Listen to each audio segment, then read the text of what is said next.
오늘은 출애굽기 15장 22절에서 27절 마라의 쓴물을 함께 살펴보겠습니다. 이스라엘 백성들이 홍해를 건넌 후에 3일이 지나서 마라에 도착을 했습니다. 이 중동 지역이 50도가 넘어가는 그런 땡볕이죠. 그 길을 걸어서 마라에 도착했는데 너무 갈증이 나는 것입니다. 목이 너무 말라서 물을 찾았는데 물이 없습니다. 있는 물이라고는 그 안에 독이 들어간 썬물밖에 없었습니다. 그래서 이스라엘 백성들이 그곳에서 하나님께 원망불평을 했다라는 내용이 오늘 본문의 내용입니다. 하나님께서는 왜 이스라엘 백성들을 굳이 마라의 썬물 앞으로 인도하셨을까요? 다른 곳으로 인도해 가셔도 되었을 텐데 굳이 이곳을 지나가게 하셨습니다. 그 이유가 25절에 나옵니다. 그들을 시험하기 위해서 그랬다. 이렇게 말씀을 하고 있습니다. 하나님께서 이스라엘 백성들을 어떤 면에서 시험을 하셨을까요? 하나님을 이 상황 앞에서도 신뢰하는가? 하나님의 능력을 믿는가? 선하신 하나님이심을 믿는가? 이런 부분에 대한 믿음을 테스트를 하기를 원하셨던 것이죠. 이스라엘 백성들은 홍해 앞에서도 불합격 점수를 받았습니다. 그런데 오늘 본문의 마라의 썬물 앞에서도 낙제 점수를 받았어요. 하나님의 선하심을 믿지 못했고 하나님의 능력을 신뢰하지 못했습니다. 하나님께서 이 마라의 썬물 앞으로 인도하셨다면 오늘 본문의 결론이 뭡니까? 이 썬물을 단물로 바꾸었다라는 거죠. 그러니까 하나님께서 해답을 가지시고 인도하신 것을 볼 수 있습니다. 하나님께서 이 썬물을 단물로 바꿀 능력을 가지셨기 때문에 그 해답을 가지시고 이 앞으로 인도하신 거죠. 홍해 앞으로 인도하셨던 것도 마찬가지입니다. 혹연을 가리실 수 있는 능력을 가지셨어요. 또 해답을 가지고 있기 때문에 그 앞으로 인도하신 겁니다. 여리고성 앞으로 인도하신 것도 마찬가지죠. 무너뜨릴 능력이 있기 때문에 그곳으로 인도하셨고 가나안 땅으로 가는 그 과정에 그 여리고성이 필요하기 때문에 그곳으로 인도하신 것입니다. 홍해도 필요하고 또 마라의 썬물도 필요하기 때문에 그 하나님의 선하신 인도하심과 계획을 신뢰하고 믿어드려야 하는 것이죠. 그 부분에 테스트를 해보았지만 이스라엘 백성들은 여전히 낙제 점수를 받고 있습니다. 우리가 인생을 살아갈 때 마라의 썬물 같은 그런 문제를 만날 때가 있습니다. 홍해 같은 그런 위기를 만날 때도 있죠. 그때 우리는 어떻게 해야 할까요? 그런 문제에서 우리는 어떻게 해야 승리할 수 있을까요? 세 가지로 살펴보겠습니다. 첫 번째는 기도입니다. 기도해야 합니다. 마라에 도착한 시점이 홍해 기적 사건이 있은 후 3일 후였습니다. 홍해의 기적을 본 지 3일밖에 되지 않았다면 마라의 썬물 앞에서 하나님께서 그들에게 기대하신 반응은 무엇이었겠습니까? 하나님께서 또 기적을 행하시겠구나, 신난다, 이런 반응, 이런 믿음의 반응을 하나님께서 기대하지 않으셨을까요? 근데 하나님은 놀랐습니다. 왜냐하면 홍해의 기적을 너무 빨리 잊어버린 거예요. 3일 만에. 3일 전까지만 해도 이 백성들은 기뻐 뛰면서 하나님을 찬양했던 사람들입니다. 불과 3일 만에 바뀌어요. 3일 전에 은혜 받아도 오늘 마라의 썬물을 만나면 전혀 다른 인간이 될 수 있다는 것을 보게 됩니다. 이스라엘 백성들의 수준에 3일 동안 참은 것만 해도 대단한 겁니다. 이거. 첫째 날 참았죠. 홍해를 건넜기 때문입니다. 둘째 날도 잘 참았어요. 양심이 있으니까 감히 원망불평 못하는 겁니다. 셋째 날이 되니까 노예의 본성이 다시 살아나기 시작합니다. 그런데 모든 사람들이 다 원망불평한 건 아니에요. 모세를 보시면 그는 기도합니다. 똑같은 마라의 썬물이지만 어떤 사람은 원망불평으로 반응해요. 그런데 어떤 사람은 기도로 반응합니다. 원망불평은 아무것도 바꾸지 못했지만 모세의 기도는 썬물을 단물로 바꿉니다. 기도하는 한 사람이 있을 때 상황은 달라진다라는 거죠. 그래서 하나님께서는 오늘 본문에 교훈을 주고 싶어 하십니다. 너희들이 이런 마라의 썬물을 만나면 기도하는 사람이 되라는 거죠. 그 기도가 이런 문제들을 이기는 능력이 되고 승리를 가져온다라는 것입니다. 원망이 나올 때 기도하기를 결단할 수 있기를 바랍니다. 하나님, 저는 어떤 일이 있어도 원망하지 않겠습니다. 어느 정도까지 되냐면요, 나는 원망이 뭔지 몰라요. 이 정도까지 돼야 됩니다. 어떤 사람은 같은 만나를 먹으면서도 맛없다고 원망불평하는 사람이 있고요, 어떤 사람은 하늘 양식을 먹을 수 있음을, 이 기적을 하나님께 감사하고 찬양합니다. 하늘에서 내려오는 벽돌로 어떤 사람은 자기 발등을 내리찍고요, 어떤 사람은 그 벽돌을 모아서 집을 짓는 사람이 있습니다. 원망불평이냐 감사와 찬양이냐, 이것이 그 차이를 만들어내는 겁니다. 두 번째 승리의 비결은 순종입니다. 문제를 만날 때 기도하는 것은 승리의 출발점입니다. 그런데 기도만 하고 있으면 안 됩니다. 기도 자체가 문제의 해답은 아니기 때문입니다. 오늘 본문을 보시면 기도할 때 하나님께서 주시는 은혜가 하나 있습니다. 그것은 순종할 말씀을 알려주시는 겁니다. 썬물이 어떻게 단물로 바뀌는 그 기적의 비결을 하나님께서 알려주시는 겁니다. 그것이 뭐였습니까? 나뭇가지를 썬물에다가 던지라는 것이었죠. 25절부터 보겠습니다. 모세가 여호와께 부르짖었더니 여호와께서 그에게 한 나무를 가리키시니 그가 물에 던지니 물이 달게 되었더라. 거기서 여호와께서 그들을 위하여 법도와 율례를 정하시고 그들을 시험하실세 이르시되 너희가 너희 하나님 나 여호와의 말을 들어 순종하고 내가 보기에 의를 행하며 내 계명의 귀를 기울이며 내 모든 규례를 지키면 내가 애굽 사람에게 내린 모든 질병 중 하나도 너희에게 내리지 아니하리니 나는 너희를 치료하는 여호와임이라. 지금 이 마라의 썬물 앞에서 하나님께서 가르쳐 주기를 원하시는 것이 순종입니다. 너희들이 어떤 문제를 만나든 광야에서 순종이 해답이다라는 말씀을 하는 겁니다.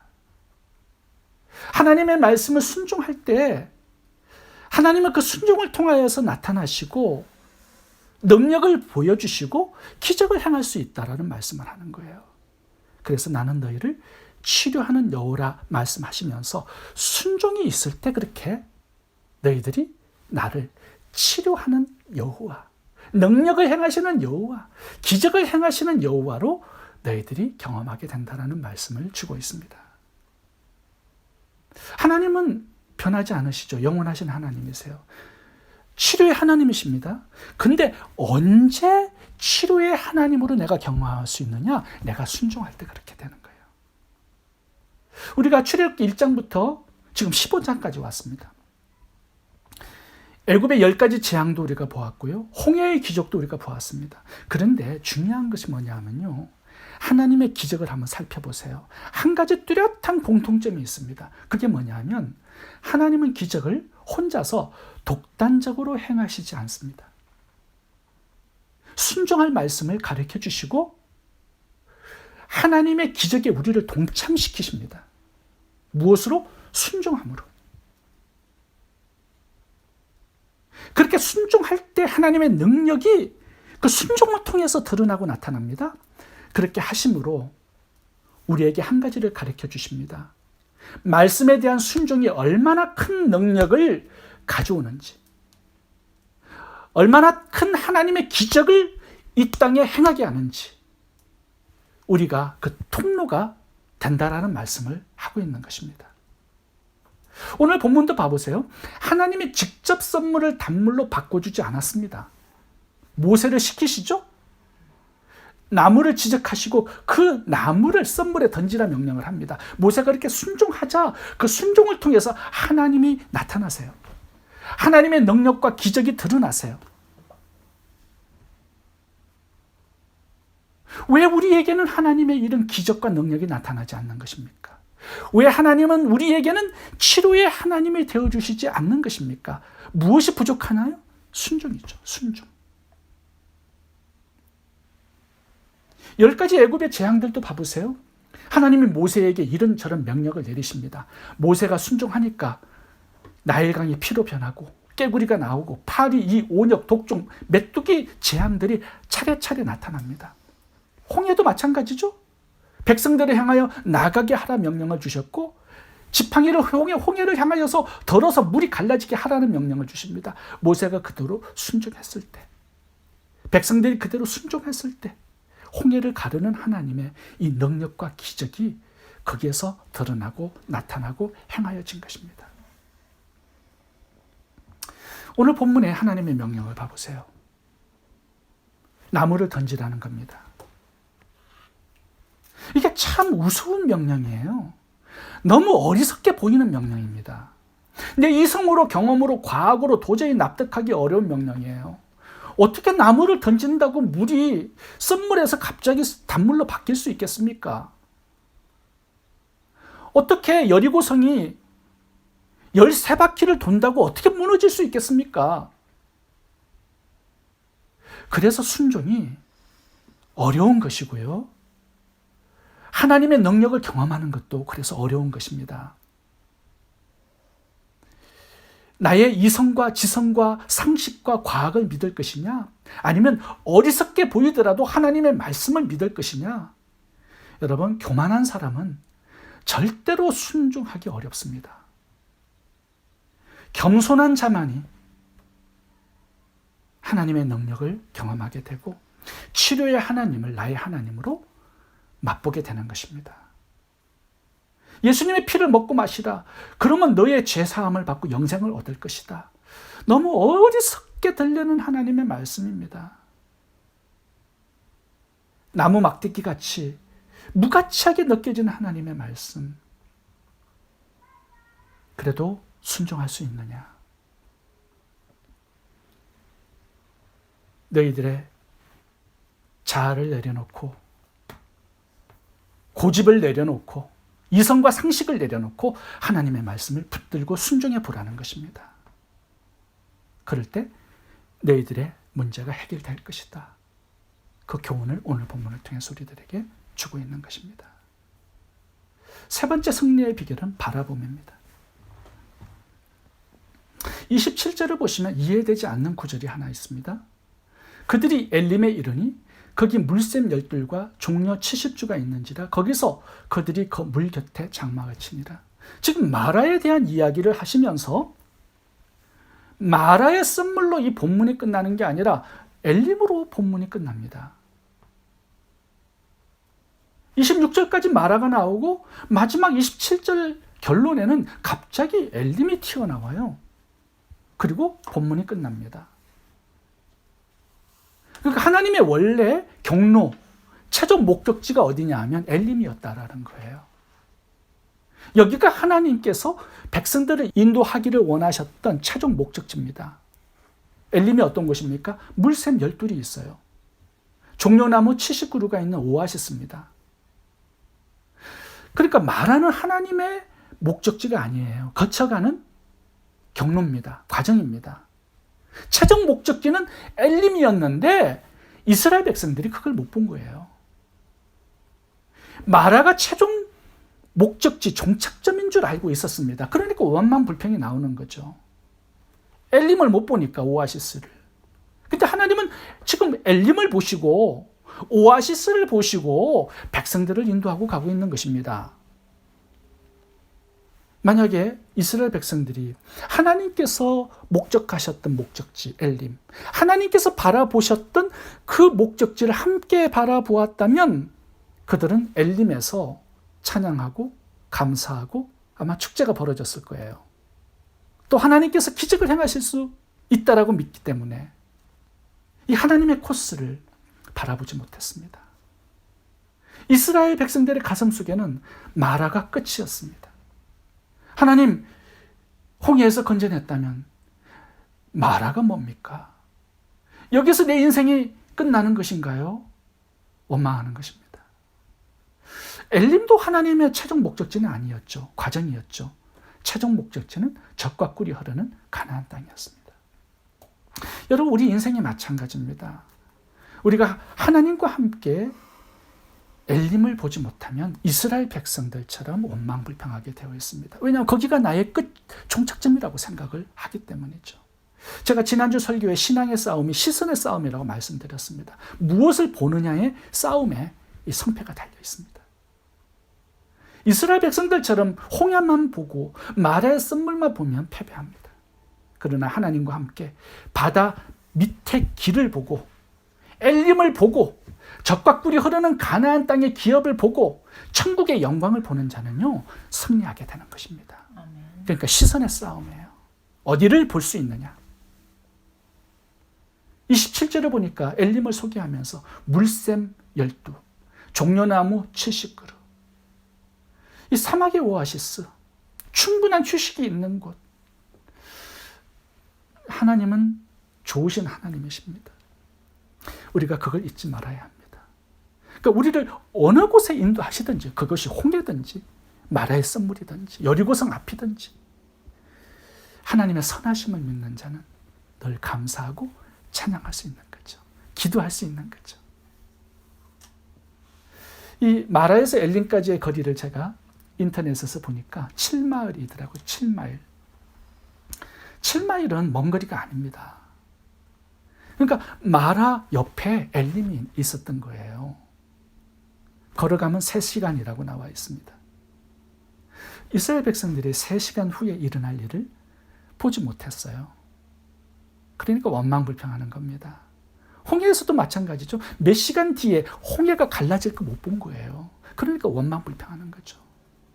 우리들의 믿음의 눈이 너무 근시안적이면 이런 원망불평, 패배적인 말, 불신앙적인 말, 이런 말들에 내가 붙잡히게 되는 것입니다. 우리는 마라를 만나서 절대로 망하거나 죽지 않습니다. 그런데 마라 앞에서 하는 원망 때문에 죽습니다. 하나님은 우리를 부르신 것이 홍해에서 마라에서 헤매다 죽으라고 부르신 것이 아닙니다.